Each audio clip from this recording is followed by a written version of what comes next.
Hey guys, welcome back to another episode of Black Girls Living. You're joined with Vic. And Jasmine. And we've got some special guests in the building. Do you want to introduce yourselves, lovely ladies? Do you want to go first? Hi, I'm Natalie. I'm Melissa. This is so embarrassing. Why is it embarrassing? Sweet. Do you know why? Because obviously we know you lot, so I'm like, okay, coming on the podcast, do my podcast voice. If you guys podcast voice, everyone says that. They're like, like some people who do podcasting, they're like, do I sound different on the mic? Do I not? Do we sound different? I don't think No, so. I think you guys are quite natural. Alrighty. If you guys don't know, these two beautiful ladies do Black Girls Book Club, and they've been doing it since 2016. Damn, that's a long isn't time. it? Yeah. That's a long time. It's like a whole 5 Yeah. years. It's 5 years soon, actually. Wow. The actual 5th birthday, yeah. Oh yeah, this month. Mm. It's 5 years of BGBC, doing up BGBC. Wow. Mm. What are you guys going to do to celebrate? Well, yeah, a book's come out, right? So with the Mm. book, I kind of feel like this Casual flex? Yeah, you know, I just dropped it. Just in. drop it in. The Black Girls Guide's glowing up. But no, I feel like with the book coming out, I think this whole year is about the book. Yeah, I yeah. don't feel like you can just put it down to a day. It's an entire celebration. So I've been doing like a lot of this year, just celebrating all these small little successes for us to like, get into this point. So I think the whole year has been a celebration for me. There's been some highs, there's been some lows, but I think overall it's just been a really nice year. So yeah, I don't know. We should have done something. We should have thought of something, right? I think, yeah, like you said, the book was the flex. Do you know So- what? I'm so gutted that we couldn't go to your launch party Yeah. because Yeah, you I'm guys, looking for you. oh shit, I was in Brighton. I was on holiday. And I was in Okay. Bristol. Yeah, All right. Yeah, we both went in. yeah. No, we have to you home. doing? This girl, you don't trust us. No, because you lot throw a mean party. To be fair, we didn't throw this We party. this Did you wasn't know? our But party. the publisher... What are you saying? It wasn't No, giving. it was Okay, sick. okay. But what happened, I said to my publicist, I was like, I just need you to understand. The rep. I was like, in terms, the rep, you need to understand who we are. But I was like, in terms of the launch, every single book launch I've been to, it's literally just been men in socks and sandals and warm wine. And he was like, don't shame me. And she's like, okay, bet, I got you. She's like, Melissa, it's like the standard, the rooftop. Is like, okay. I said, well, okay. But the way that she went in with this party, it was No, it had to stunning. because these lot are known for throwing a mean party, a mean brunch. Like I think I went to one of your. I think I went to one of your first I think you went brunch. to the first Yeah, one. that was probably one of the first events I went to with just black women. It was such a good vibe. I met so many different types of people. People I speak to today. You know Alexis. Mhm. Who's Alexis? She wrote. What's the book that Alexis wrote? It was about the woman. It was about goddesses. Is it Alexis? Oh, I'm talking wait, about you right? mean Alex, right? Alex. Why am I calling her Alexis? Oh my That's god. like, Sorry. Alex. What things Alexis would suit her, but It would Yeah, suit wasn't yeah, it? yeah. Yeah. yeah, that book about the oh my god. Yeah, that's it, that was about, it. like Greek Yeah. mythology and whatnot. I That met was her it. there. It's just Did I met you? so many people there. Yeah. Yeah, I can't lie. It's really mad because I'll meet people and they'll say, you know, like my best friend, I met at one of your brunches. Wow. And like, there's so many women that I didn't even realize that came to like the first brunch, but a lot of our events. So when I was kind of doing some research in terms of who's been coming to these events, like who's like over the past few years, and the amount of names that are popping up, I'm like, wow, these people actually came quite Yeah. humble because some of them are like big authors or people doing really, really big things, but they just came and they just they kind of understood the assignment. It's just about celebrating our sisterhood and who we are as black women, rather than you're coming in a space saying, I am this and I do that and this is what I've done in my life. It was very much just there and just enjoying. So even some of the friends that kind of we met along the way, it's like years later that I found out they've got these big jobs. I'm like, girl, I just thought you just worked in finance. She goes, no, I ran finance. So it's like that kind of Mad. energy. But it's quite nice because everyone just comes on that humble. Yeah, flexing yeah, tip. yeah. It's really, really, really nice. Even though it's my thing, I have to say. It is a nice little thing to do. Let's get into the book. Black Girls that Guide little to thing, Glowing that Up. little thing. Yeah, that little thing. So, I mean, did you always know that you wanted to write this particular book? And like, what was your sort of I vibe, think- feeling behind it? I think in terms of what we do, everything we do is kind of like rooted in the idea of uplifting and supporting black women. And it underpins every decision I know that I make individually. Like as a black woman, I just feel to myself, if I'm doing something, how does this benefit and uplift my sisters? If it doesn't, then I'm doing it for myself. And if I'm doing it for myself, is it even joyful experience if nobody else can share in that? But you're up there doing things all by yourself, like, yeah, I made it, I did it. But there's no one around you to support you. Yeah, Like, yeah. It isn't right. So I think when we were kind of thinking about the next stage, so every kind of year for Black Girls Book Club, we're like, okay, what is the theme of this year? And I think we came to a point where we'd done so well in terms of achieved so many different things. It was like, okay, what about a book? And that was Natalie that kind of brought that to the forefront. And I was a little bit scared. I was like, oh, I don't know if I want to do a book, and I don't think I want to do it in this way or that way. But after we started talking about what it could look like, I think Grown just kind of blossomed for that. But to be honest, it was Natalie who was like, we need to write a book. That's what we need to do. Do you want to add some Maggie to that? I don't think that was the case. You don't think it was? No, I I don't don't think so. No. Okay, what's your side of the No, story? my side of the story was that we just kept hearing that people were like, oh, I really wish I had Black Girls Book Club like when I was younger.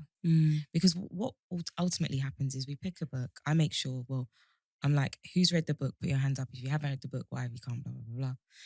And then we read the book and we talk about the book. But the books that we pick, we're very intentional. The books we pick, we always pick books by Black women who have had certain experiences that we can relate to no matter when the book was written.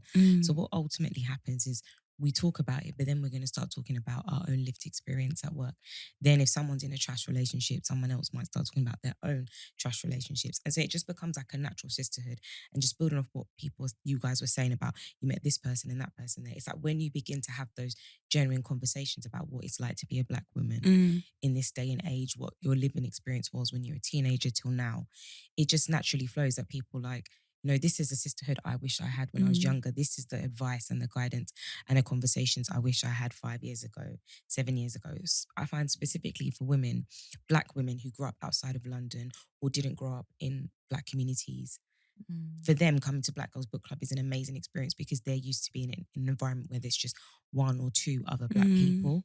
So for them to come in a room where there's like 50 to 100 Black women dressed to the nines, eating good food, drinking, taking pictures, just enjoying, just basking in that environment. They're like, right, why didn't we have that earlier? And so the way I see it is that we kind of just having these conversations, and it was like, well, we can't ask people to send their 12-year-olds to come into central London to have brunch with us and drink Schlur. But what we can do is kind of give them the lessons and have the conversations with them that we wish that someone would have had with us when we were that age. And I think that's kind of just how it came to be just through. So I wouldn't say like it was my suggestion.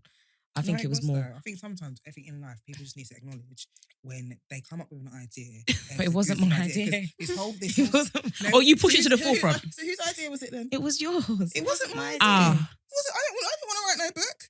I love that this is what the disagreement is. The reason most people be claiming credit. Yeah. No, you know what it is? The reason why I say that is because June Sarpong came to one of our events and she was like, girls, I just want you lot to know that now is the time. If you want to write a book, even if you're not into now's the time. And she did say to Natty and I, like, you guys should write something. Yeah, that is true. Your friendship and sisterhood. But and Vic, you had said that to us as well. Yeah, you did say that about when we did that interview with you. Yeah. And you were like, you guys, you need to write something about sisterhood and friendship.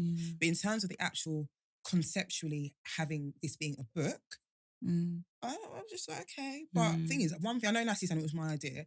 In terms of the actual book that we have, that was my idea. But the fact that we actually even have a book, it was her idea. So yes, I came up with the concept of the book and what it would look like. But if she had not come to me and been like, babe, we need to write this book. And I remember because you always say to me, Vic, remember Vic said we should do something about sisterhood and do it about friendships? If you had not brought that to me, then we wouldn't have grown. And I think one of the things that you brought initially was an idea of a book for our age group. Again, I think you told the story so beautifully because you were like, these women were saying, we wish we had something like this growing up. And then it was very much like, yeah, like maybe we should do something that talks to our experiences for the people that come to Black Girls Book Club. But after a while, when I was really thinking about it, I was like, you know what? But we just have brunch for them. They have it. Like they have that. People are saying that. And then people have got money, they want to do drinks, they want to do enjoyment, they want to do brunch. And as Natalie said, what about the baby girls? And we have done brunches for kids. And we did that for Alex. Oh my God. Oh my God. So we did that for them. And it was really beautiful. But one thing about kids, they're shy. They don't necessarily want to speak. And you have to kind of eke things out of them. So that's when the idea was actually, we can do this book. But if we actually it's the same information, we're not going to change what we say, but we're going to direct it at young girls, because especially young black girls, because there is nothing on this earth that is catered to them. And what will end up happening if we do write it for like the older generation is that young girls will just find it and read it anyway. And we had that growing up where there were books that weren't for us, but we went and we read them. Was Keisha the Skep for us? Yeah, because the girl who wrote was 13. So when Keisha the Skep came out, I felt guilty when I found. Like I remember, I think we all did. But when it came out, it was like being kind of shared around schools and stuff. My mum never knew about no Keisha the Skep. There's no one kind of over a particular age group that knows about it. People under a particular age group didn't know about it. So that was really, in terms of like literary, that was like really saucy. That was actually probably the only time that something was written for us, but it was very saucy. It was very The saucy. thing is, like, I feel like it was very saucy, but when I was reading it, it wasn't like, wow, this never happened. I knew girls who were doing stuff like that. So people can say like, oh, it's very saucy. Because I remember they like had a clubhouse talking about it when it was announced it was going to be published, and people were like talking about responsibility. And I was like, but she was writing the lived experiences of people around me. Like I had friends that were telling me the exact same stories, which is why Keisha just get blue, because it was for us. Exactly. That was our lived. Well, Yeah, definitely. She was 13. So what does it? Exactly. If a 13-year-old has written something, Where did they get it from? Responsibility? It doesn't make any sense. Yeah. And I think, especially like in our community, I think there's this whole thing of like, oh, you don't want them to be too grown, this, that, and the other. But people are doing these things, and then they feel embarrassed or ashamed to even admit it. No, So definitely. I don't know. Like I just think that, especially with the book, because we knew that young girls would find it. We didn't want them to just find it, come across it like we had done, like growing up. We wanted them to go into a bookshop or go online and say, yeah, this is for me. So it's very, very intentional. I think we always work with intention. So yeah, I know Natalie's saying it was my idea. Yeah, I came up with what we have now. But if she had not been really forceful with it and said, don't you remember Vic said this, Auntie June said this, we wouldn't have a book, because that wasn't really on my mind in terms of doing a book. I think we've been quite intentional in terms of doing brunches, doing events, doing this, doing that. And kind of being tangible, something that lasts for a day.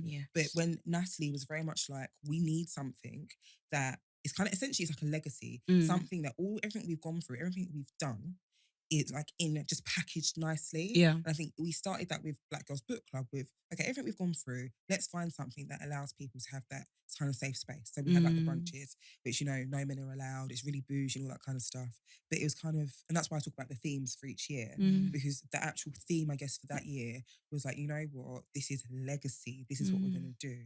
So yeah, she did come up with the idea. She did not come up with the idea of having a book club. That was all me, even though she tried to say it was her. But she did come up with the name Black Girls Book Club. So you got to give her that. So without Natalie, there wouldn't be no Black Girls Book Club. It would be called something else. It'd been like sugar, honey, iced tea. Or Sugar, like, honey, iced you know what I tea. mean? Or like caramel. That's what people were doing before, innit? Like caramel babes. So that would just be like the hint. Or urban book readers. So that would be the hint. It's for black women. But Natalie was like, no, it's Black. two black girls. And we are black, and it's blackety black, Direct. and we're going to be doing up black stuff. So it's called Black Girls Book Club. Come or don't come in, it's up to you. Love and that energy, I was like, yeah, it's true. Sometimes you have to be direct, because next thing you know, you just find POCs or. Anyways, Look, it's open to everybody, but it's called Black Girls Book Club. So when people ask me if they can come, I'm like, would you be comfortable in Black Girls Book Club? Doing up Black Girls Book Club stuff? And Sorry. we send to the voices of black girls, and black girls will be listening to I the think that's focus greedy. stuff. If you're not a black woman and you're coming, that's greed, I think.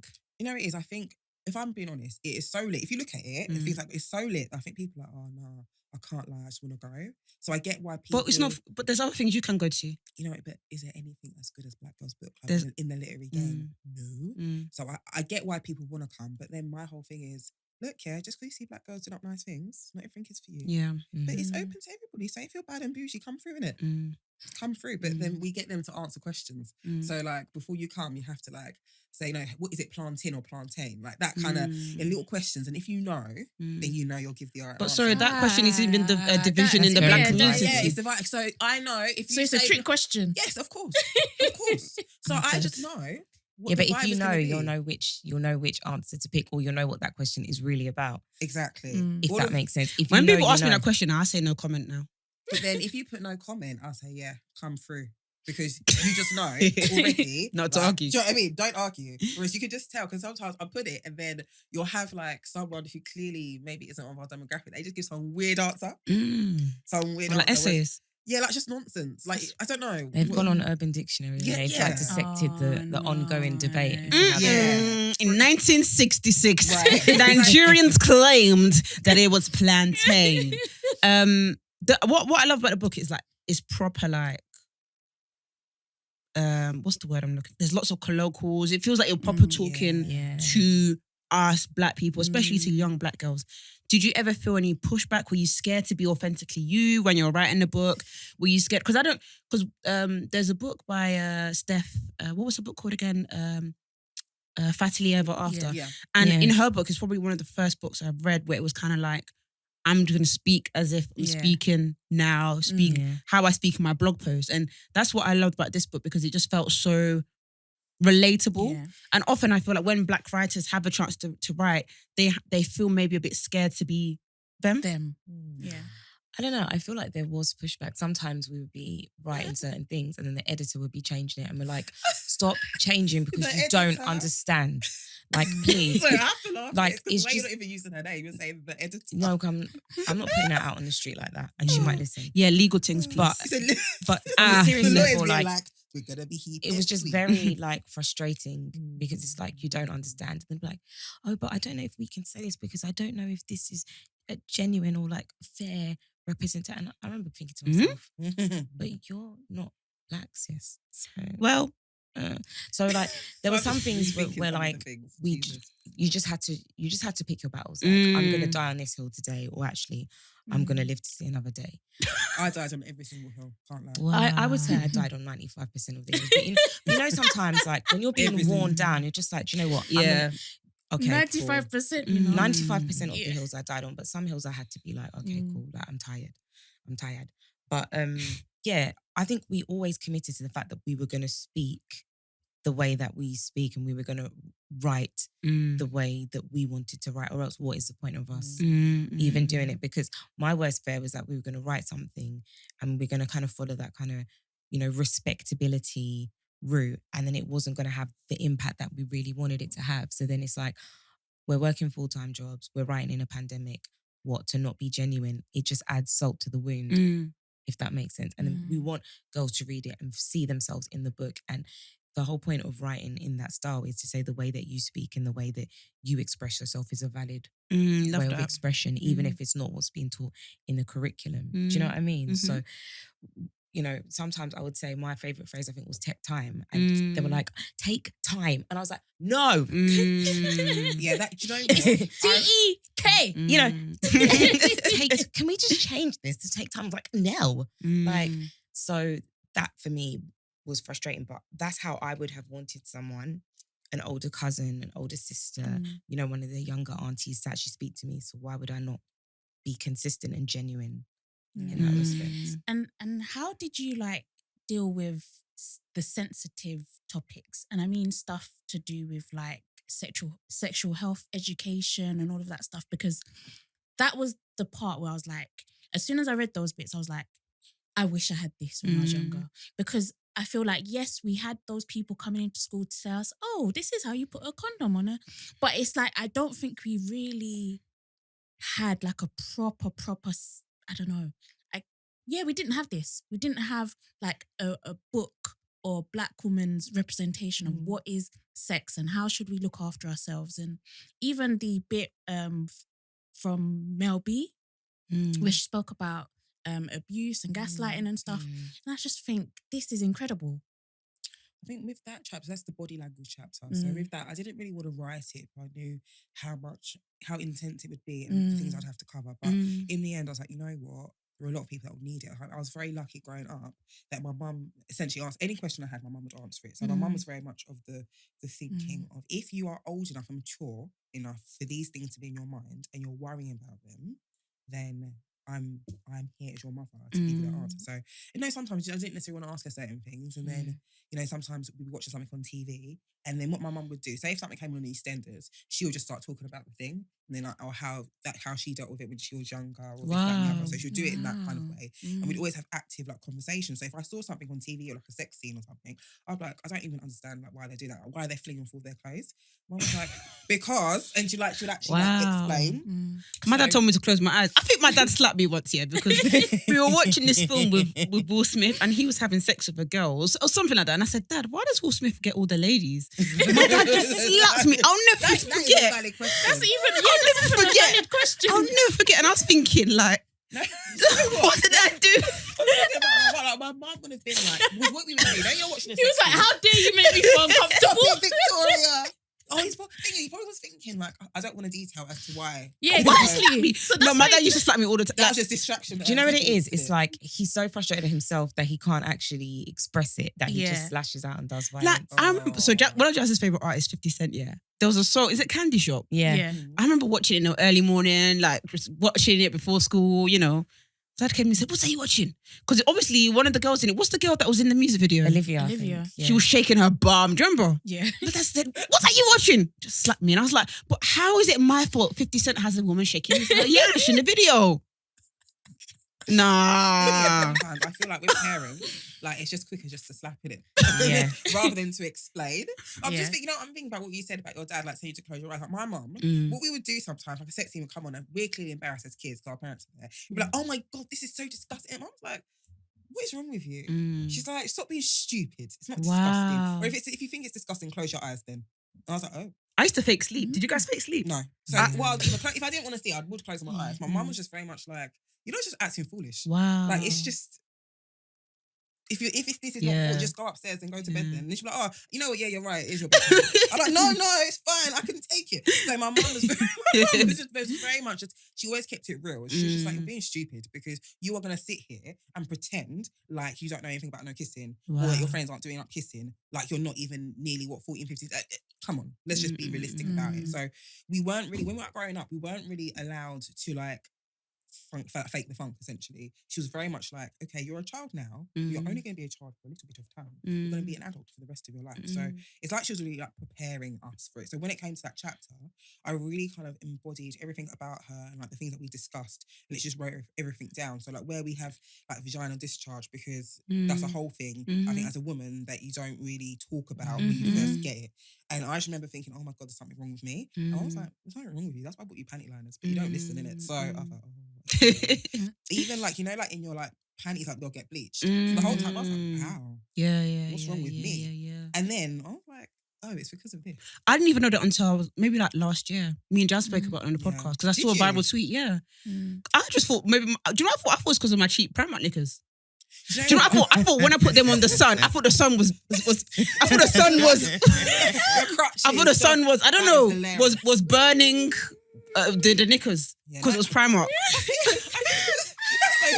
That is hilarious. I think because my mum like had to kind of find out a lot of things herself, and perhaps especially she's like is from Jamaica and she came here about 15, 16. So there are certain things that you're not allowed to ask and you wouldn't know. And she's quite lucky. Her mum is still quite open and honest, but because you're coming from that conservative culture, there are just certain things you just have to find out yourself.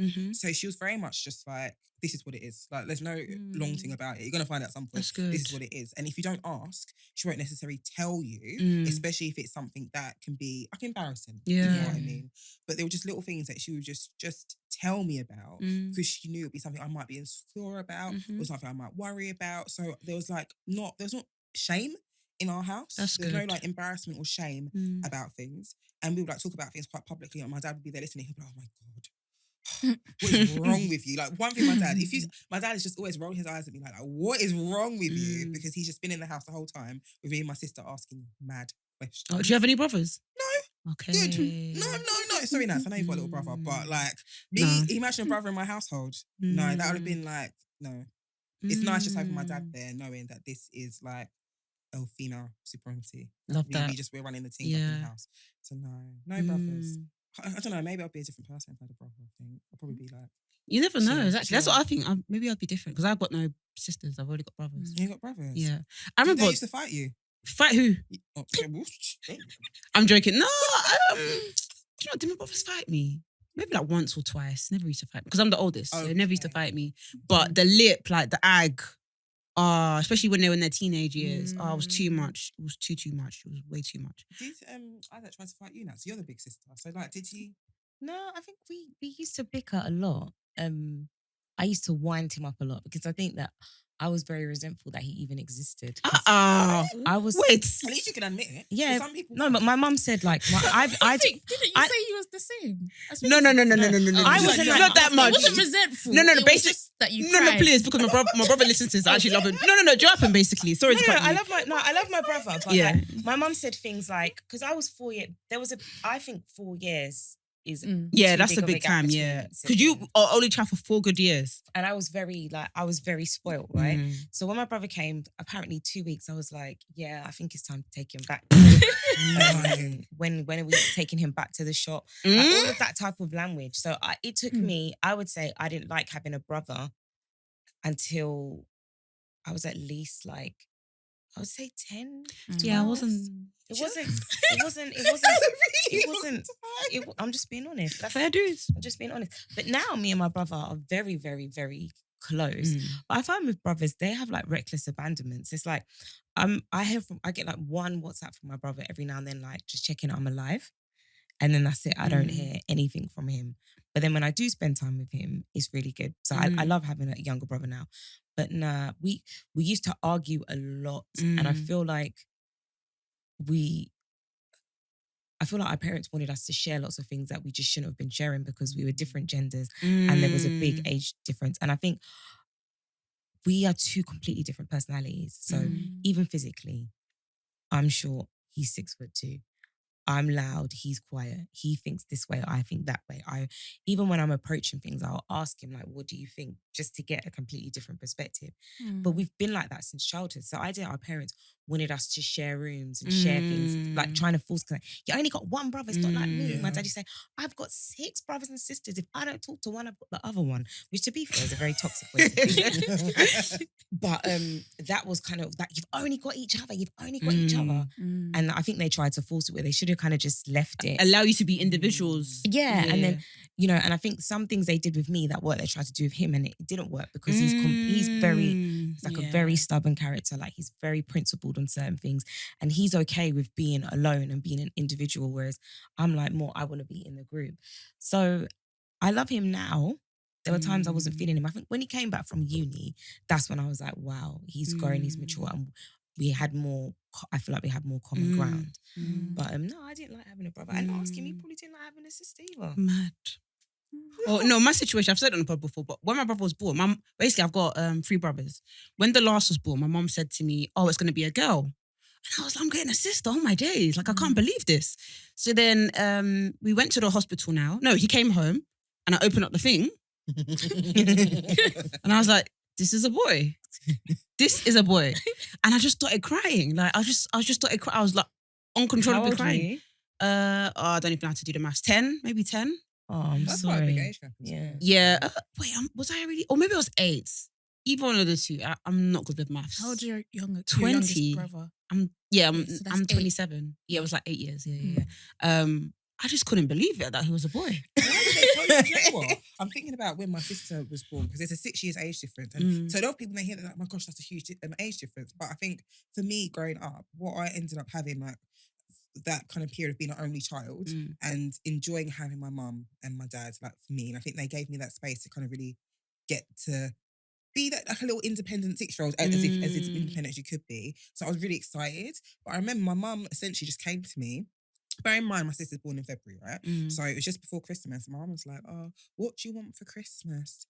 Would you like a little sister? And I was like, oh, never even thought about it before. I was just happy living my life, yeah? I was like, oh, yeah, I would like a little sister. My mum was like, oh, pray for her then. Pray for her. No, this baby's baking. The baby must have been there, yeah, and big. Because when I look at pictures from Christmas, we're all there. Your mum was kind of pregnant. She was heavily pregnant. So I remember, like, I was crazy in, like, the belly. But I remember my mum saying to me, like, oh, yeah, you're going to have a little sister. So that was like the Christmas present. Bearing in mind, when my sister was born now, I said to my mum, like, the other day, like, oh, how did you know? She's like, oh, no, I never knew it was going to be a girl or a boy. I said, what do you mean? She goes, oh, no, I just felt it. I just felt it was a girl. You know, some people, did you feel that, Jazz? No, I didn't have a clue. Some people feel that, Didn't they're have like, a clue. oh, the way I'm carrying it's a girl. I'm like, how do you Yeah. know? I don't actually know, though? but the way she convinced crazy. me. So when my sister came, I believed I prayed for her, and it was my gift. As my mum's very smart like that. So I was like, oh my God, it's my. So I was like, this is my sister. It's mine. So my mum, like, see how you're saying like your mum and dad were like, oh, you've only got each other. My mum's a twin, so she's very much like this intensity of sibling like closeness. So we had like we slept in the same bed for years. Wow. We used to go to sleep like hugging each other. Oh, my dad that's and my mum and so dad were like, cute. you've only got one sister. You've only got one sister. And there was a period, like, because remember, it's 6 years age difference. By the time now I was like in secondary school, she was very much, for me, younger than me. So we couldn't really share anything. Yeah. But growing up, my mum had us like wearing matching clothes. If it was my birthday, Yasmin had to have a present. If it was Yasmin's birthday, I had to have a present as well. Like my mum and dad, just at the time it was kind of weird, if I'm being honest with you. But we just like rolled with it. But we even started to think we were the same age. It's only like when I went to secondary school, and then I'm 16. Like say she's like 11. I was like, this girl's like a baby. And then after a while, like you go like to, you go to like uni and whatnot, and then she went to uni as well. And I think our relationship even solidified even more so. I think before it's very much I was the big sister, she was the little sister, and we were really close. But now we're like BFFs. So that's cute. really, really nice That's to have. nice. So I've always like loved having a sister, but when I look back, that was because my mum and dad kind of made it a necessity. Like they made sure from day dot before she was even there, it was like she is coming and she is your sister. Wow. And this is what you this is prayed for it. This is your Christmas gift. This is your manifestation. You know what I mean? Me thinking, I was like, wow, imagine I just prayed and look, she's I've got here. a little sister. And I always like asked to my mum, let's call her Alice. And she said no, but I was like, I thought you said it was my sister. Oh. Like I thought you said it was mine. So They should have let you name her. That would have been so I was like, beautiful. Alice should be the name. My mum was like, no, we're not calling her Alice. We're calling her Yasmin after Yasmin the Bon. I was like, okay, cool. My mum does not. I was like, I just got a bit confused. I thought you said it was my sister, but all right, fine. That's Fine. That's like when Jasmine wanted to call her younger sister Louise, and then when my auntie said no, she like threw herself down the stairs. This is she. Wait, Oh, wait, Jasmine's so dramatic. Wait, who's Gonna that? kill me for saying that. My cousin. Your Jasmine. And she threw herself down. Yeah, like literally threw herself. Like I want to call her Louise. And I was just my like, I remember gosh. because I think there's like 7 years between me and Jazz. I remember just looking at this as a teenager, being like, right, this is wild. Like she's really into this. I think it's a big Her thing. middle name, my I'm cousin so Janisha, I believe dead. her middle name is Louise. Oh, Because so of what's that. the problem? Oh. No, because you wanted the first name. Oh, okay. Do you know what I mean? So that was like Oh. that's when we used to do evil things. Like we used to give her like 20p and tell Jasmine it was like £20. Okay. That No, Yeah, you know what? that's is very evil. wicked. Because now she takes Evil it to the though. shop now. Exactly. She's got but even 20 then, we were like- £20 we were worth of We were like, sweets. do this and you get £20. But it wasn't just me. I jumped on my older cousin. Don't try and bring your other cousins into it. Everyone does It was to younger you. siblings, no. I remember I used to say to my sister, if I was like picking her up from school or something, I'd be like, oh my God, mum and dad have won the lottery. Like, so we need to get home really, really quickly because you're taking too long, innit? So she's like, okay, and she was running to get home. Then when she got home, she's like, I'm going to buy this. And we got home, yeah. She was just like, I thought you said they won the lottery. Yeah, one time I told her we were like, what's it called? The Princess of Jamaica. Oh Yeah, because I just, days. you know what it is? To be fair, you probably take like steal their innocence in it, but sometimes you just want them to do stuff and they're not doing it. So you're like, oh, You got to just tell tell, them let me just tell something. you like some little I feel like I should share a story, but I don't know if it's people gonna think. Well, To what be did fair, you do? I was like Let's 11, so all fine. share What our happened? But stories. one time, my brothers wouldn't cook. So one of the things I used to battle with my brothers, they wouldn't clean after themselves, or they just wouldn't clean. Yeah. Or when I clean up, they'll mess it up. Mhm. When mum comes back from work, she'll blame me, obviously. Yeah. So one time, I pretended. I don't know if I should say this. I pretended Go I on, was say dead. it, just say space. I pretended I was dead. How old are you? 11. I think I was 11. I laid on the floor. Because I just didn't know what else to do. It would just drive me insane. And I was just like, I'm just going to pretend I'm dead. And then maybe they will like, You think Panic You and thought clean that they that would is think jokes. my sister's dead, so let me wash the dishes. Did it work? That's even what. Do you know what? I'll be so vexed. How long were you laying there? and I think I was laying there for time because I was on the kitchen floor. So they just step over you to go and get. Because I remember my brother opened the door, was like, what's going on? Just closed the door back. No, that's rude, you know. That is. Do you know what? I think Did you you should get up you and should tell clean the then? story. No. To shame them. Did you get up and clean? I had to clean, yeah. Yeah, so you pretended to be For dead. no reason. It flopped. You got up and cleaned. Anyway. Okay. I'm know telling you, what? there was no method to I that can just madness. imagine little baby like Victoria at 11 essentially being like a mum and getting Yeah. stressed. You know that tweet that came out like last week Mm. where everyone was just, a woman was talking about the fact that she can't stand the fact that she has kids and sometimes she just wants to like not have them. I Yeah. can imagine you at 11 just thinking, I used to scream like a mum. Like my brothers, with your hands on your hip, like honestly, I used to scream like, clean up, mum's gonna blame me. Like I used to scream all the time to the point where my brothers literally used to be like, yeah, I didn't talk to you for a bit because you just used to scream. Or my early memories of you was just you screaming. I was like, because oh. you would, I'm sorry if I traumatized you, but you were traumatizing me. You were like literally, I used to have to clean up after. Like I remember literally being like clean patrol. Like watching them, okay, done, okay, let me clean up. Because mum would come back, she'd be like, why did you? My mum used to just shout, or my dad used to just shout, like, why didn't you clean up? And you saw them, and you saw them messing up, and you saw them, you're watching them. I'm thinking, I'm sorry to laugh. Huh? This is sad. Because they knew it was them and they still blamed you. I know. Do you know what's so funny? Whenever I talk to my parents about any of this stuff, they just laugh. Like even when I told them about why did you tell me that Michael was going to be a girl? They were just like, Mama just started laughing. The thing is, she clearly had a reason in it. That's why she's laughing at the fact whatever was going on at that time, yeah. She just said that she just shot you up or whatever. She's trying to say, we had bigger battles than you thinking this is the... Anyways, one of the last questions for the book, and then we'll start just in real quick. But what made you want to get Dorcas involved? The illustrator. Have I said her name right? Dorcas. Yeah. She's so talented. Do you know what? It's like she'd been rocking with us since day one. So the very, very first book club we had, Melissa was like, we need to get goodie bags. And to me, I was like, oh, I don't need it. And then when we did get them, I was like, wow, this goodie bag is sick. I don't even think we got one from the first No, time. we didn't. We We never get. We never get goodie bags. People steal And, ours. They do. That was anyway. We'll talk about that later because that was a serious problem that we actually had to sit down and talk about. People stealing people's goodie bags. What? Yeah. But we'll talk about separately because we would go in like we would find like Black-owned brands, Like £100 worth of goodies, and we only made people pay like say like £5 extra for like the elite goodie bag. Yeah, and that's some things that we would actually buy and put in there as well. Like we buy notebooks. Sometimes we buy like kind of. Remember I was saying like the smaller books. We buy some of the smaller books. We always wanted people to leave with things, and so Melissa reached out to her and she had given us some goodies for our very, very first event, and then she'd worked with us on our pins that we have, and so it's just like, well, why would we if this is like our development since the very first branch. Someone who's been rocking with us consistently, supports every single one of our events, has designed a pin for us, has really gone in for us over the years. Like, why would we not want to involve her in something like this? And I have some of her prints like in my house. I genuinely love her art. And I think why people resonate with it is because it's those powerful stances of Black women. Her art is very aspirational. When she has a Black woman on the cover, they look like they're going to do something, to achieve something. And we kind of wanted that strength in character on the book cover and in the book as well. So it just kind of seemed pretty natural to have that. I didn't really, when they were talking about illustrations, I didn't really understand the level of how it was going to look until we got the actual prints. And I was like, right, this it was is just going to be amazing. the cover. I can't lie. I didn't realise at all. But I think if you see like Black Girls Book Club, then you see Dorcas. Like everyone knows. So what I quite liked about it, and one of the best feedback we kind of got from people is like it was very difficult for them to get Dorcas things, or they wanted to get something from Dorcas and they hadn't.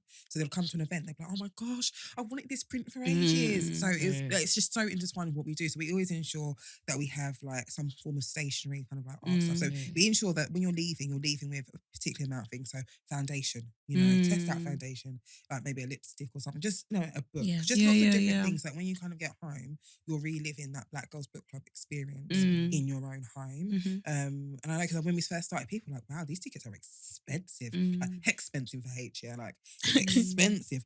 And then they'll get the goodie bag.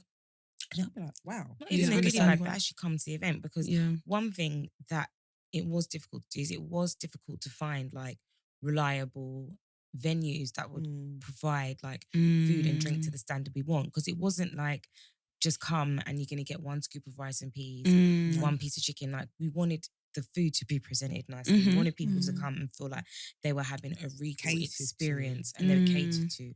We want people to have to actually want to kind of snap their plate and Exactly, be like, wow, yeah. it's all part of it. Mhm. Yeah, the drinks are always flowing. Mm. Like the food is taste. Like you'll come, you're like, okay, so Mm. I've just got my main, and then we'll bring out like cakes, we'll bring out like brownie, all like muffins, everything you can think of, because it's not just about coming and all right, you've paid your 30, 40 pounds, whatever it is. Now that's it. You've paid my money like a cash grab. Sometimes you go to some sick people, events, or sometimes people been snapping, not snap, I don't even use snap, but like snapping up the events. Like, oh, I need to go, and then when you get there, you're like, wow, that was just a little snapshot of what was going on. The rest of it is just not the vibe. Or like when you go to events and they will like say food included. I remember, I'll never forget this. I went Carnival Fate. I had to mention it. It actually burnt me.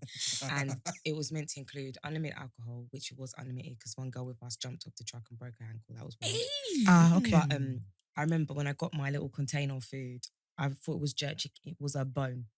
Oh no. It was a bone. It was like a bone thing. And I remember just like the fate is moving. Everyone's moving. And you're just staring at the bone. I paid like £70. No. Nah, see that. No, because obviously I got a t-shirt, I got unlimited alcohol, and I don't know if But also, someone... You still paid got for a food. bone. Yeah, I don't know if someone forgot to put the chicken in there. To put the meat in there as well. Oh, you Like, think the chicken. You know when you do the- jerk chicken and you chop it up, Oh, okay. and then I'm trying to make excuses because I cannot believe people are that bad mind. Obviously, Oh I think my this was 2018. I can believe that people are. 'Cause I just not bad mind. I shouldn't say bad mind, but I do feel like No. when It's just people a bit do events, careless. everyone Some wants to be people doing are a that bit, profit. yeah. It's the I just profit. remember my friend came back and said, "What's wrong?" And I was just like, Couldn't So even did you not speak. get any? Did you get chicken? Did you go back and get some? no, because I was just like, sometimes people sometimes you get violent and people are like, oh, you should have beefed it. But sometimes you're just in You're shock. so speech. Yeah, just I heard that. You're I going heard to eat a that. nice chicken. And yeah, I can see you reliving it now. Yeah. Like you're just It's like not literally chicken, staring you know. at And that. we're just like, because we like it was good vibes. We got there like 7 o'clock in the morning. We had our t-shirts. We had roti in the morning with our breath. Everything was cool. How are you gonna? Anyway, I just made sure like I just became more aggressive. Like every day, every minute, I was just holding up my cup, more alcohol. So I was like, I'm getting my you get your money's money. worth. But nah, since then, when I see events, they're like and food, I'm always like, I'll go KFC. My I'll friend, eat my fuck friend went to one of those kind of events. Like it was like food included, Mm. and it was like I think they forgot to say first come first serve because food didn't reach her. Yeah. See, that would just finish me. I remember like back in the day, like before Instagram, all those kind of social media things, you would just hear about an event and you would go. And then it'll be hyped up. And then sometimes you'll turn up and there'll be like 3 people in the place. And then like no one else would turn up. But and you'll be like, they'll give you a goodie bag. And in the goodie bag, bear in mind you've paid extra money for the goodie bag. It'll just be flyers and then one like sleek or you with a pay sleek for lip gloss every time. Or you've paid for VIP, and part of being in VIP is a goodie bag, and it's just leaflets. That's why That's too rude. And that's why I think everything we experienced in terms of what we wanted from an event, it was like not like to slate anyone else's event, but it's just more so like we didn't like that. So we're going to do it better. We're going to do it better. And it's like, we literally just worked super, super hard. We invested so much of our own money into things. So when people are like, oh, how comes Black Girls Book Club is like this? And why are the goodies like this? I'm like, because I paid for it. Yeah. So when people kind of think like, oh, all of these people doing events and this, that, and the other, it's like, no. We sat here when we said we're doing something for Black girls, we're doing something for Black women, we want them to feel catered and seen and all of the stuff that we talk about in terms of uplifting people. We put our money where our mouth was. So we really invested in it. So that's why Black Girls Book Club, in terms of the venues. So people are like, oh, how did you get this venue? Like minimum spend is I'm like, because you guys have really lovely venues in London, like proper nice. we go to places that we would go to ourselves. So one thing that we would never do like a brunch or an event somewhere that we don't actually go. A lot of people do events and they never eaten the food there, or they wouldn't eat the food there. So they're telling you about, oh, it's chicken and rice and peas and and they fully well know that it's not even tasty. Like I would be embarrassed to do that personally. Yeah, but we got to big up Leah though, who works for at the Drake and Morgan, because she's always been like a #1 supporter. And she's like their business development manager. So every time we drop her an email and we're like, can you help us for a venue, she's always been so supportive of what we're trying to do. But I think that's the magic of the most non-corny way of Black Girls Book Club, is that because people see what we're doing and how passionate we are and how much we love it, they will begin to offer the support. Of course, yeah, Do you know yeah, what I yeah. mean? Yeah, I think because we put a lot of effort into things, I think people can see what we're doing. Like as Natalie said, when you can actually see that people are putting their all into something, and it's not like to make money, it's not to make a profit. Like, and if we're keeping it real, anyone who kind of goes out anyway will understand that the money that they're paying for the ticket itself doesn't actually cover anything there. It doesn't even cover their drinks, doesn't cover really the food. We just do it in a way that essentially we're making it accessible to people. So I feel like, especially like back then, we started doing like the brunch thing. Not many people were doing brunch. Actually, I don't think anyone was really doing brunch. No, people weren't doing brunch actually. So that was like another thing that was kind of like, oh my God, oh, brunch. I've never been to brunch. And a lot of girls were like, I really wanted to go to brunch, but I didn't have friends to go with. So that's why we started with a brunch. And it was like one of those things where we were very much like, we just want this thing to be special. We want people, black women and girls who perhaps they come from a really large family and maybe there's not much money around. But if you've got like a 20 or a 25 pounds, don't worry. Yeah. Like you're going to be able to have the experience. Like all of your friends who maybe come from parents or families that have got a little bit more cash. And, you know, so it's all of that kind of thing, you know. Because we used to also allow people, because Paying men started... installments. Do you remember when... paying installments. But also remember when, like, some black men on Twitter are mad and they start being like, why can't we come to Black Girls Book Club? And I was like... Why do you want to come though? I don't know. They want to be included in it. It is what it is. So we actually allowed for them to sponsor people's tickets as well. Like, if you really do want to come, sorry, you're never going to be invited. However... you can still like pay for someone's tickets. Yeah, a lot. That's true. You know, you remind me. A lot of people sponsor tickets. We would say to people, if you want to come to book club, just tell me, and we're paying installments. So I had people paying like £3, £3, and that's how they came. Some people, I just give them the ticket and they just pay me afterwards because they don't get paid. So, what I'm going to say to you, you can't come to Black Girls Book Club to this brunch, which I know is going to be epic because you're not going to have money because you've got bills to pay. No, maybe it's fine, pay after. Wow, you guys are really investing because this is your own money. Yeah, but I just feel like at the end of the day, apart from the fact that people do steal goodie bags, but we'll get onto that one. We'll get onto that. But I will say that if somebody generally wants to come to something and you can see that they really want to come and you just they're allow not them, generals. Yeah, do you know what I mean? They will pay you back. They will pay you back. So we've never had an incident where we've given someone essentially not a free ticket, but just said come and pay when you can, and they haven't given that money back. Well, sometimes they come and they pay on the day. Right. Okay. So look, this is when we say that this is for us bias, it's for black women. This is something we're actually creating to ensure that we've got a safe space where black women come together and just feel at peace. So that is the reason why we're not out here trying to like make money off it. We're just out here trying to create. Do you know, that reminds me of? Do you remember that time? We released tickets to a brunch, but I can't remember which book we were reading. And then these guys were like, yeah, I've got a ticket.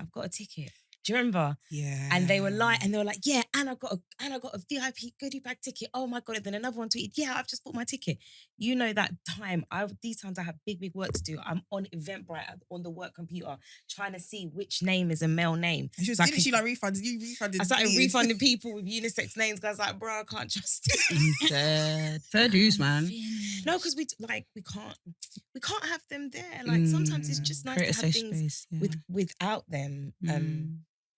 It's something for us. I don't know what it's not like we love the menses, but also we do. I just feel like let black women have their thing, their space, man, and let us have our space. And I kind of feel like pre-2016, when like before we kind of did what we were doing, there were spaces for black women, but it was very much like, oh, if you're into reading and you read the classics, then come to this book club, and that's all we're going to talk about. So then, if you were someone who did read the classics, but perhaps you wanted to talk about Keisha the Sket, or maybe you did read like some really like fluffy books, you didn't feel like you could go there because it was too serious. So we wanted to make it open to everyone. I think that's one thing that I'm really proud of, that when you come to Black Girls Book Club event, you have so many different women in this space who do different things. You've got people who work in corporate, people who are in creative industries, but we're all here together. I think that's one thing that I think differs from some of the events that I used to attend previously, is that it'll be a particular type of woman.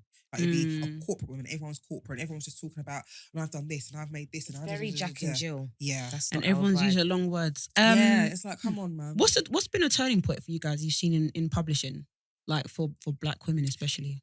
Oh, do you know what? We did a talk with Jade Bentle a few months ago for, is it Oxford University? And Theophina, I can't remember her surname, but she works in publishing. She's a black woman, and she was just literally talking about publishing. She'd had all these stats, and apparently when we created Black Girls Book Club 2016, that's when you saw the rise in books being written by black women being published. And that is That's literally, amazing. so that's something she actually brought to us. Like the turning point in the UK for this kind of focus on black writers was essentially because we had come into this space and started promoting, highlighting and amplifying the work of black women and girls, and, you know, men sometimes. But we literally, so I think the turning point, but I'm not to toot our own horn, but because there was nobody doing it, essentially we've kind of got this landscape where people are out here with book deals. Before that, I didn't know, not one black person with book deal. If you were a footballer, you were writing a little autobiography, what book? Apart from Auntie Mallory and obviously Dorothy Coomson, there wasn't books by like black women that everybody knew about. Whereas now, like I can just walk into Waterstone and pick up 55 books. I love to see it. W.H. Smith when I was picking up books, and it just like casually. Yeah, it wasn't like that. Casually, Yeah. it wasn't Easy. like that before. And it's not even just like in the black. You know when they put like in the black the section, black it's like section. spread out, Yeah. which it should be, because sometimes they just put it in the corner and I'm just like, don't do that. Like, this Yeah. is a romance Don't book. do that. Yeah. Let's talk about some pop culture stuff. No, Okay. Oh, you know what? sorry, go on, Jess. Sorry, I just wanted to hear about the stealing. Oh yeah, the stealing. The stealing. Let The her bag tell stealing. her stealing story. So like, let her tell you. I feel like Black Girls Book Club at the events is very much bad cop, good cop. Mel being good cop, I'm being bad cop. So who actually read the book? Okay, you didn't read the book. Strike one. Because my thing is like, it is, if we've come here to have fun, but we've also come here because I actually do love reading and I love talking about books. So like when you come to a book club and you haven't read the book, I was like, sis, the first chapter. Did you read the summary on Goodreads? No, you just came to do up enjoyment. Okay, cool. So, But is that a bad thing? it's I not don't a think bad it's a bad thing. thing. It's I not a, don't. see, it's not a bad thing, but I think we're trying to talk about the book. Like the book is good, and me and Melissa would spend like time agonizing, Agonizing. agonizing over what book. Agonising. And then like if I pick a book and people don't like it, hey God, the way I'm not sleeping that night, I can't say what book because I don't want to get banished, but we did a book. We did a book and you didn't want to do it. And I was like, come on, let's give it a try. Yeah. And then everyone was like, this book is cack. This is wrong with it. This is wrong with it. I was just But do you know what? It's an Mad. iconic, classical book. And it's really important that it is read. And what I enjoyed about that experience was that when the book first came out, everybody loved it because it was the first of its kind. Yeah. Then, I'm not going to say how many years later because then you guys will clock, but years later, now that we have so much more books, We realise how cack it we're is. like, oh wow, it's not even that good, but that's fine. It was the nostalgia. I know what book you're talking about. about. I think that's a really good book. But you know what? If I know what book you're talking about, I think that's a very, very good we'll book, discuss like We'll off- discuss off- offline. It is a good book because when I reminisce about the book and the book and the story is sick. When you reread it with all of this new understanding about stuff that we didn't know before, you're like, rah, it's got bare problems. Cancel culture. But the book is good. The book is good. But how comes we're cancelling it now? We didn't cancel it back. Because I don't think you it's can first of its really- kind. Because with books, it's like people, okay, you're cancelling it now. Why weren't you cancelling in 2016? Because sometimes the thing Or- about it is that like there's so much gatekeeping in publishing. There's so much gatekeeping just in publishing and in media as well. To the point where when certain things do come through, there's just a joy about the fact that a different perspective is being displayed, something that we can feel, someone who is similar to us, who we believe has had similar lived experiences, is writing in a certain way. And there's always going to be the thing where you look back and retrospectively, I don't think cancelling is the right word, but retrospectively think, oh, that's a bit problematic, even in film and media, because the way we think, the way we discuss things, our appreciation of how it evolves. So ultimately, there's certain films that I'll look back and I'll be like, bro, that is very problematic. That is, the kind of portrayal of certain types of demographics. It's just no. I can't watch that in the same way I watched it when I was a still teenager. appreciate it, but you just know it's exactly. So I think that was for the the watershed moment nostalgia. with that book.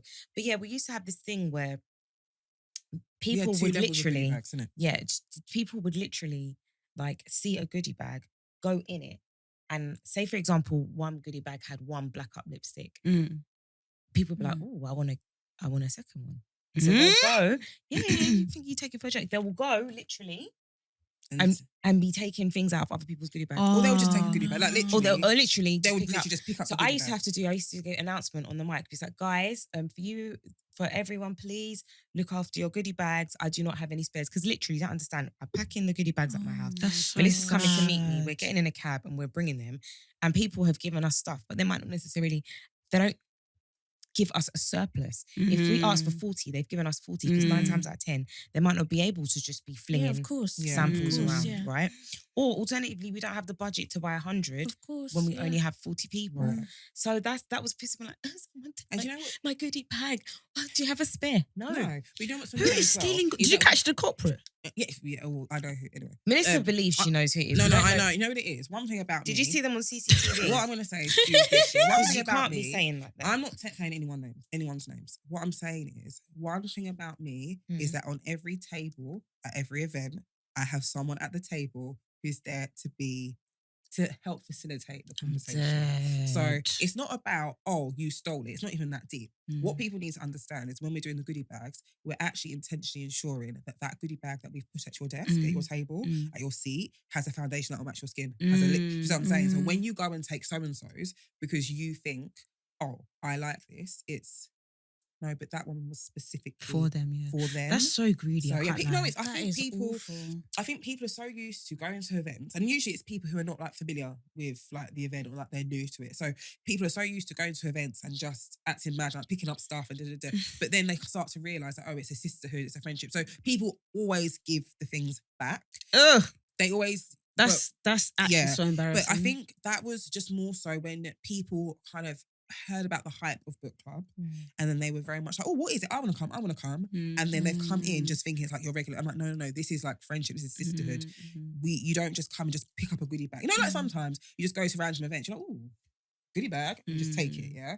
Because there's no kind of emotion, there's no relationship there. Oh, is goodie bags on the table? I'll take it. So people just come in and just pick up the goodie bag or just look in it. But I think when they start to realise that nobody else is doing that, then it's like, oh, that's embarrassing. Have you ever been to a party when you're younger and the goodie bags were finished, the party bags were gone? Oh, yeah. That was so devastating. I remember one time but I was it's because queuing. taking 2 or 3 in it, that's why. Yeah, that's why. Because one auntie was there and she was like, I need to pack for my child at home. She'll be taking 5 bags. She's taking 5 bags. I'm waiting in the queue. There's no. It's that type of spirit that people was trying to bring to Black Yeah, Girls. we don't need that spirit no more. We didn't have the capacity to be doing hundreds and hundreds of. I think people started to kind of like learn like what we were like, what we were trying to do. Then after a while, it was like, okay, we get it. So then people, I'll say so like, if you want a black up lipstick, I can get you a black up lipstick. Next time you come to the event, I'll put 2 in your bag. If that's your shade, that's your colour. But I think it's just really understanding that, yeah, like this is like, it's a lit bougie affair, but this is, if you're coming to Black Girls Book Club, you're coming to your sisterhood. Yeah, So, behave. Exactly. Like if you're not doing, if you don't want to do sisterhood, there's so many other events that you could go to. If you're just going there, like just go with your little clique and, you know, but, and just do your thing and take your pictures and whatnot. But when you're coming, it's like a little family, if I'm being honest. And it's really, really nice. We have probably about 30 or 40 people who are like regular people that come every time. Yeah, and that's that is amazing. something to be said. That's you so- know, if there's something like a brunch event, and there are people who literally come to every single event we do, whether it's a brunch, whether it's a dinner, whether it's Houses of Parliament, wherever it is. Even like we're going to Jamaica next year, people have got their tickets to come That's to Jamaica amazing. with us. So we've really been able to curate something that's really, really special. And I think where people see the way Natty and I interact with each other, like you don't even though Natty does go on the mic and it's kind of funny to be like, can you stop stealing the goodie bags?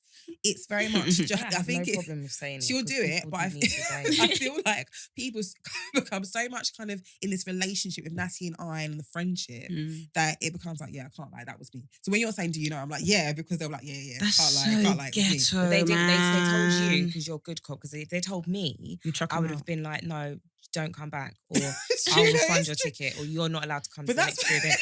Because I just feel like that's the thing. It's too ghetto. That's why she doesn't tell me. You need to tell me after this. Yeah, who's no, that's stealing why. goodie No, bags. So I'm gonna because- they're not coming. I'm gonna No, blacklist what it them. is, I just feel, I don't care. I just understand. I don't understand. I just theffery.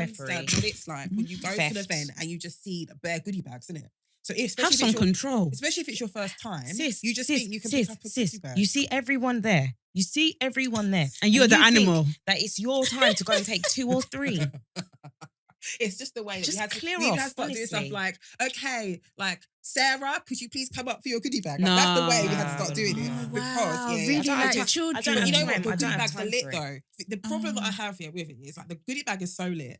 I could kind of understand. So even like we were giving away when we did our literary festival, we were giving away like Ren skincare. Yeah. Wow. Like, yeah, like this is like all the what's the is it the glow tonic? The glow, That was like the glow. I love kits. that It had product. the glow. It 2019. had the tonic. It had the The serum. glycolic mask. And those things ain't then- cheap. Right. So we like when we say that we're doing things, it's like Mm. it's also with the theme. So we had Funmi Feto. So we did like and I love her book. It's she's such a lovely coffee yeah. table book, right? it is amazing. Like Palette is such a good book, and it kind of like is very accessible as well in terms of the things that she like covers. So we knew that for the goodie bag, we wanted It has to be luxe, luxury, like yeah. quality skincare, which matches with what she had in the book. So she spoke about Ren, so we made sure we had Ren products, and that was nice because people were like, "I've never used this brand before, but I've like tried the little samples and stuff, and it's really, really, really nice. Actually, I'm gonna go and buy it." So That packet that we gave everyone is £18 from Space NK. Yeah, Because we gave everyone that stuff. Wow. that, and then And what's someone it? is coming like a Hannibal, just stealing. No, but at this No. point, I feel Hanimal, like- yeah, that's No, but correct. Have no respect. Yes, I was going to say again, actually, I was like, oh, people stopped doing that then. But at that event, because of where it was in a private members club. So because it's in a private members club, people from the members club were able to come in. So what they were doing, they're like, oh, goodie bags. I was like, no. You can come to the event, obviously, for But like, you didn't for pay free, for the tickets, but so you just didn't, sit in the back and you're humble not yourself. paying for the goodie bag. Yeah. You know, I remember like the food, we had so much food. So we had all this amazing food and then they were yamming off the food. I was like, excuse me, what about my actual members? Let them eat. I was like, what's good? People just act This is the thing about foreign People act events that reckless. just gives me That would pain me. Do you know what? I think that's why I'd say, be like you, Nat. like, that's why I say when people throw out events, just throw out events, just to give everyone a bag of popcorn and just call it a day. Because then you can't get emotionally invested. You want to steal popcorn? Okay, cool, fine. Popcorn. Have you guys seen You on Netflix? Not what? So not season 3. Is it season 3? Season 3 came out on, Well, I know came out how on it Friday. is. I haven't seen it, but the only reason I started watching You is because the guy that was in it was trying to have a conversation with the girl from Jane's a Virgin or something. What's it? Stop. Thing is, Jane the when Virgin. it comes to pop culture, this girl would be like, Jane the Jane the Virgin. And he was like trying to have some deep conversations like, Oh, I know crazy about how, like, Gina Rodriguez. yeah. It's crazy how PGB, everyone what's her just name? gives this PGB. white man so much grace, and then she was like completely missing it, and then I was like, Really? What did she say? she was, you know, She's mad. She's you know, very mad. She's very She's problematic. She's Oh, problematic. she's mad. And so sometimes when I watch these shows, I very much watch them in a vacuum. Like I just look at the character. I don't really go behind who the actual actress or actor is. And so because of that now, because I watched Gossip Girl, but I kind of fell out of it, and I still need to actually watch it to the end. I then started No, watching. you don't want to watch it to the end. No, but I do, because you know me and my completion. Like, Okay. Yeah. So like I then started watching You, and I was like, right, this guy is mad. So do you get why he's talking about white men get chances up? Exactly. So he is right, but as you know, Gina's mad. So that's the only reason why I started watching it. And I saw Netflix was like, you would like this. And I was going to start watching it. They're mad. How last can they say night. that to you?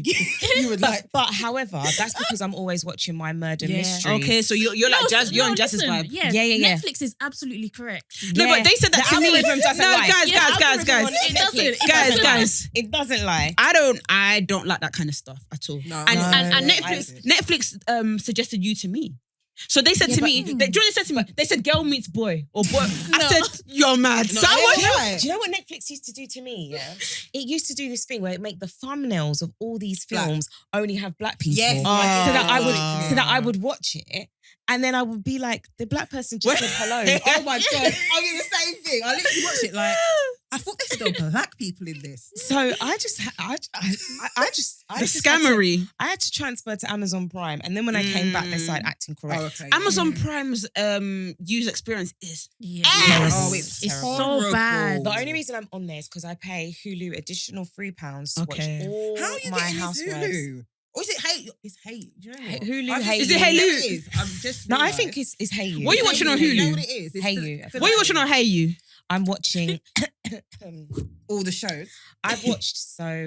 I've watched Real Housewives of New Jersey Okay. from 1 to end. I've watched Real Housewives of New York from 1 to end. Wow, I've sis is on completion for watched real. Yeah, Real Housewives of Dallas from 1 to end. Dallas.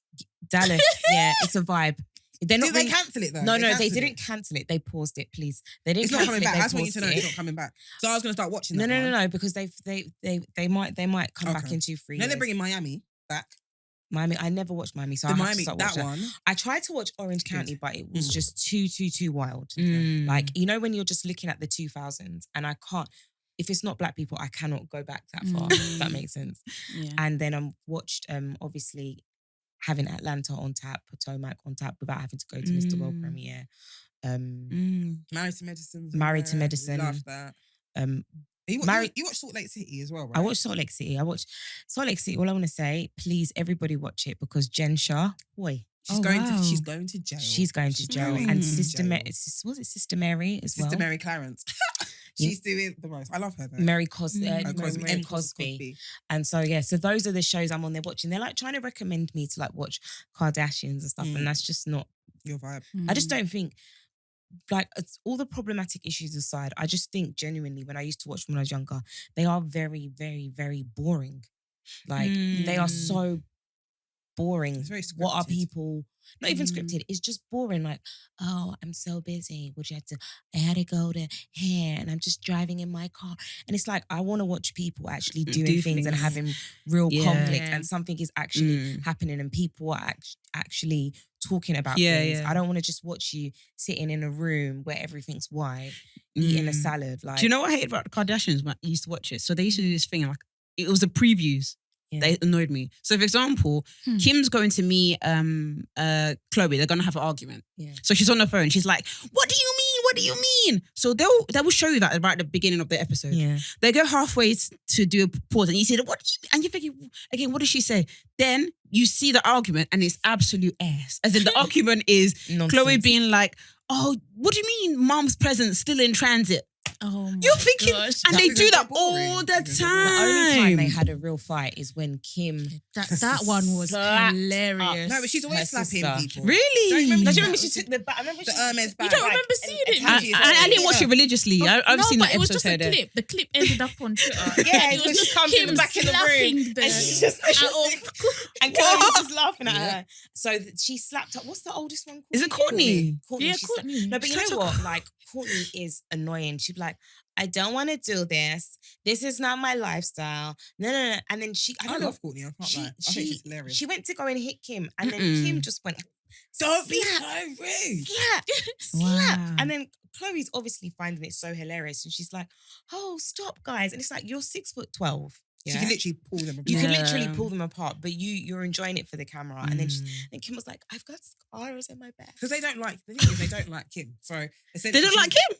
They're not. No, they don't like her. Courtney. They- They don't like Courtney. They do like, you know what the right reason I say that? Because Kim was the favourite of, what's her name? Oh, Of Chris. Chris. But now I think her favourite is Kylie. Kylie, yeah. Kylie's like the Yeah, billionaire Kylie's baby. her favourite. So yeah. she's very kind of open with that. So I don't think it's like, oh, you don't like her, but you know, like Resentment. it's like resentful, and then Mm. she's very. It appears just in her own world. Like, don't you remember like when she lost the diamond earrings in the sea? Oh, And then yeah. Courtney's like, the kids, there are children dying.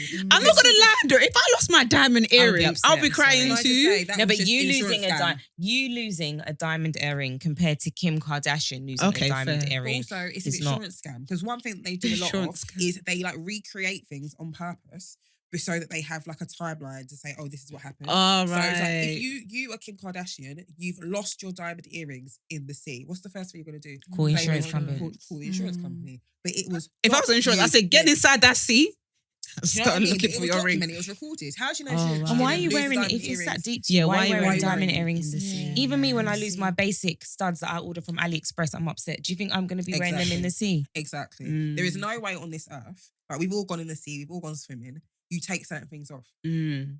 Standard. It was just so fake. And the way she was just looking, it was just fake. That was an insurance scam. That is my belief. Or maybe it was a gift someone gave her and she wanted to get rid of it. I don't know. So she just said she lost it in the sea. But that's an insurance scam. Damn. Don't you remember like when she was divorcing, what's his name? Chris. Mm. What they did, The I think they had, they like, Humphreys. yeah, Chris Humphreys, they literally re-recorded some of these scenes so she could essentially pretend that there were issues in the relationship. Oh, And swear. it was like when they were in Dubai, so they were in like a Rolls Royce and it was all blacked out and stuff, but really they'd filmed it like on a parking lot like in LA. Ah. Yeah, so what they did was, Yeah, so they're like trying to say, oh, when we're in Dubai, like, oh yeah, I had problems. Like, oh, my relationship had problems. But she filmed it maybe like a week before she put the divorce papers. Because everything is just so kind of, let's have evidence. Let's have evidence. So when I do randomly come across it, I literally watch it as in like, oh yeah, they're doing this so that they can like justify why they did this. Yeah, But yeah, all of it is just Mm. very put together. It's not natural. And I know reality TV is scripted, but it's really That's too far. It's too It's far. just- Like, it's if you too want to break far. up with someone, just divorce them, innit? Yeah, I get it. It was We don't need to 76 know the days. whole thing. You know what I mean? yeah, It was yeah. 76 days, it's embarrassing, and you want to try to act like he was doing problems and he was doing things to you. But to be as deep as to go and re-record it, get a Rolls Royce, black it all out so it looks like you're in Dubai, and you insert that scene when Yeah. Dubai was months ago, Yeah. months and months ago, Yeah. and this was like 5 or 6 days before you filed for divorce. Mm. It's I out of think order. for me, earlier programs that I used to watch, like Real Housewives of Atlanta, that first season, sorry, Yes, there's no way that was scripted. Wow. When that woman did that fundraiser and she didn't raise one penny. What was her name? Was it Sean or something? I can't remember. Deshawn, and she didn't raise one freaking penny. Oh no, And not then- even the camera crew. Not even the camera crew. There was no way that was scripted. And she was so boring, they dropped her out the season. And that's when her man cheated on her, left her for some Latino woman that was pregnant with twins. And that was when I feel like Bravo fumbled the bag because she should have been in season 2. There were so many things in Atlanta that were not scripted. I actually need to watch that again. I think season Yeah. 1 to 3. I'm gonna White watch it again. refrigerator. We were telling our publicist about that, and I was showing it to her on YouTube. No, Is that Nene? Yeah. Oh, honey, let's go get you a home. I've seen that on TikTok. Sorry guys, we have to come to the end of the pod. I really enjoyed having you guys on. I feel like we could talk forever. But we used end the pod having a Black excellence. Yes. So mine is KJ Moody. He was Beyonce's stylist for the Harder They come. Harder How They They Fall. Fall, the Harder Harder They They Fall. I just want to say thank you, sir, because the Sir Doing the Beyonce Lord's gave work. was absolutely amazing.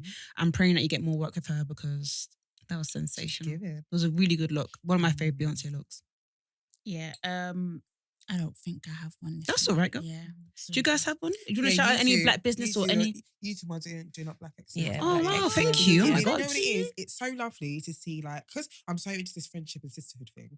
And like Natty and I are super close. So, and I've got like a sister, so I'm very much into sisterhood. So when I see black girls doing things together, I just get so kind of like It's nice. overjoyed because I just think it is so lovely to come up with an idea, you're executing with your friends. So all of like your wins, some of like the highs, the lows, and everything. You guys are making something that's incredible. And one thing about this podcast, wherever I go, people be like, People talking about Vic it. and Jazz, Wow, Vic and no Jazz. way. Yeah, like Really? honestly, when we're talking about like black girlhood and that womanhood experience and all the things that kind of make us tick, you guys are really doing that. You've given a space to black girls out here who maybe are out of London, you know, in Manchester, in Leeds, or whatever it is, and they feel so connected to other black girls. So you guys, for me, are doing up Black Wow. excellence. Wow. Thank you That's so amazing. much. Thank Yeah, you. that's You guys, why are you surprised? it's incredible. I never I expected don't it. know. Yeah. I feel fulfilled. Well, I'm just proud of you I guys, feel man. fulfilled. Sick. Oh, Black God. man's blood in me. Sorry. I'm dead. I love that video so much. Yeah, we out. Do you want to tell the people where they can find you? Yeah. So you can get the book Grown, Black Girl's Guide to Glowing Up, Amazon, bookshop.org. This is it Book Love? Book club. This is Basically, book everywhere that is actually sells good books. Waterstones. Okay. And I just Foils.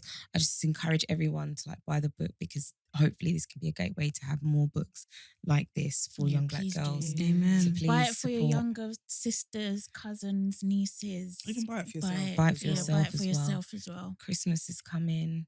Christmas is coming. Christmas. I can't wait for all the Christmas ads. I love Christmas ads. So I love I've been Christmas smelling so much. some Christmas candles as well and went Yankee Candle. Oh my days. I Been think smelling Ooh. or spending on them. no, I just smelt them just to decide which one I'm gonna get. Okay. But then I always feel bad getting a Christmas candle because the next day it's on sale. Yeah. But you know what you're meant to do? Buy up the Christmas candles when Yeah, it's on for the sale. following year. year. It's like when you meant everyone knows you should buy Christmas presents on Black Friday. Mhm. You didn't know about that? Yeah. Okay.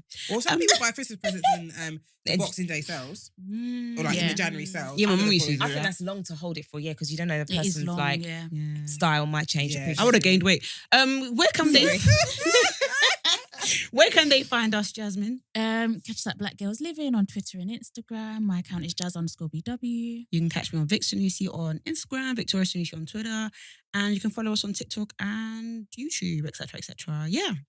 Bye, guys.